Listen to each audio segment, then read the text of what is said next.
On a warm, bright afternoon, when sunlight spilled across the streets like liquid gold, a small bakery on Riverside Avenue filled with the scent of fresh bread, sweet pastries, and warm memories waiting to be made. But amid all that warmth, a quiet storm of desperation stood at the door. A thin, exhausted woman named Marissa stepped inside with dirt smudged on her clothes and worry carved into every line on her face. At her side stood her little daughter, Flora, whose wide eyes, though tired, still carried a faint glimmer of hope. The mother's shoulders trembled as she gathered the courage to speak because she had not eaten since yesterday, and Flora's last meal had been a shared apple pitifully divided between them. She didn't come to buy anything. She had only come to beg for something others threw away without a second thought.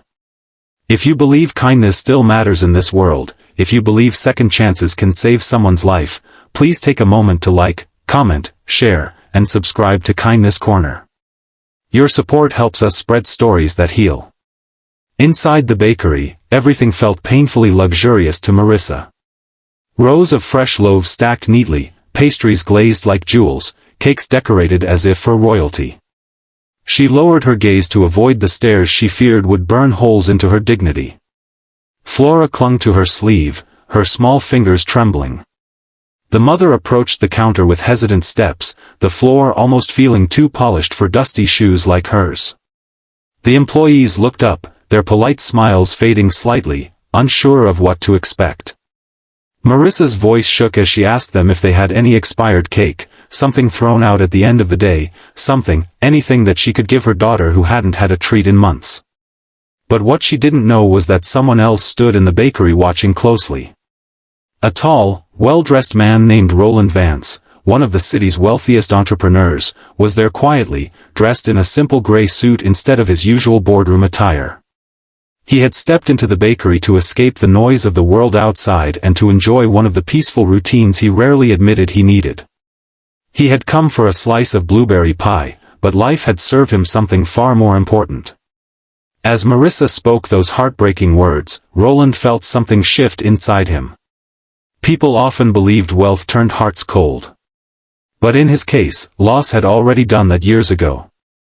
He had buried his wife and daughter after a tragic accident and locked his heart behind walls money couldn't fix. Yet here, in the soft daylight of a quiet bakery, a weary mother's trembling voice cracked open a corner of that broken heart.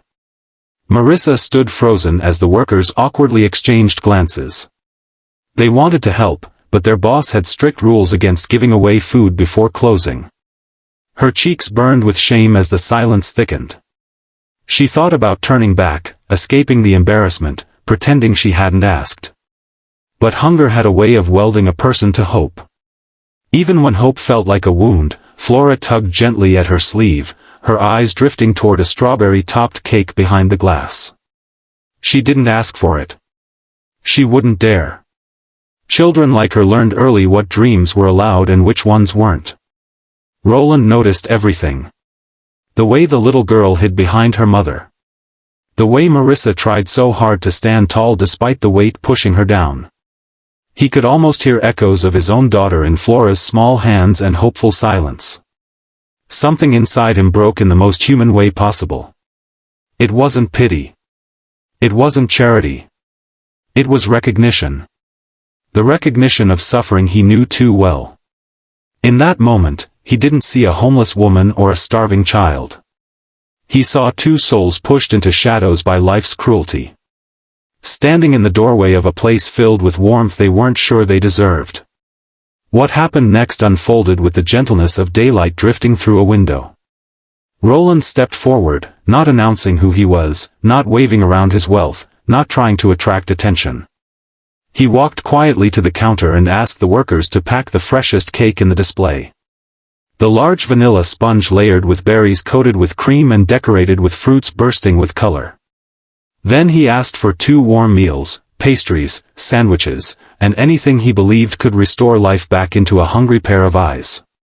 Marissa watched in confusion, unsure why a stranger was making such a large order.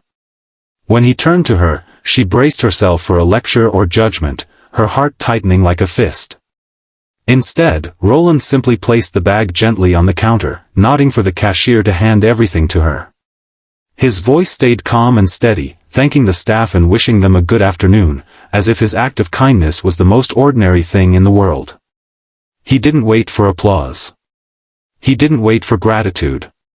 He simply took one step back and allowed Marissa to receive the kindness without pressure.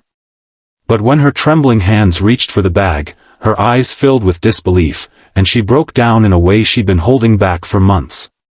Flora's face lit up, not with greed, but with relief, an expression Roland had missed for years. The workers softened instantly, suddenly ashamed of the hesitation they had shown earlier. Kindness had entered the bakery, disguised as a man in a simple suit, and everyone felt it. Roland walked toward the door, intending to leave quietly, but Marissa called out to him. Not loudly, not dramatically, just a soft, cracked whisper of thanks, one that carried more sincerity than any speech he'd ever heard in the business world. Roland turned, and for the first time in years, he smiled with the kind of warmth that touched memories instead of breaking them. He told her to take care.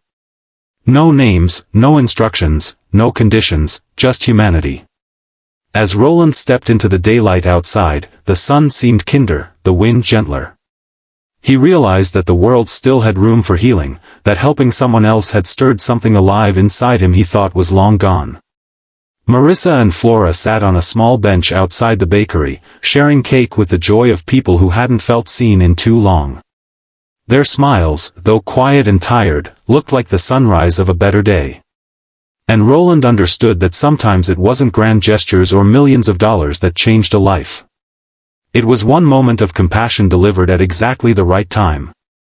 If this story touched your heart, please make sure to like, comment, and share this video and subscribe to Kindness Corner so we can continue spreading these powerful true-to-life stories. Before we end, tell us in the comments. Do you believe small acts of kindness can change someone's entire life? And with that, the story closes on a warm afternoon where a simple question about an expired cake led to hope, healing, and a reminder that humanity still shines, especially in places where no one expects it.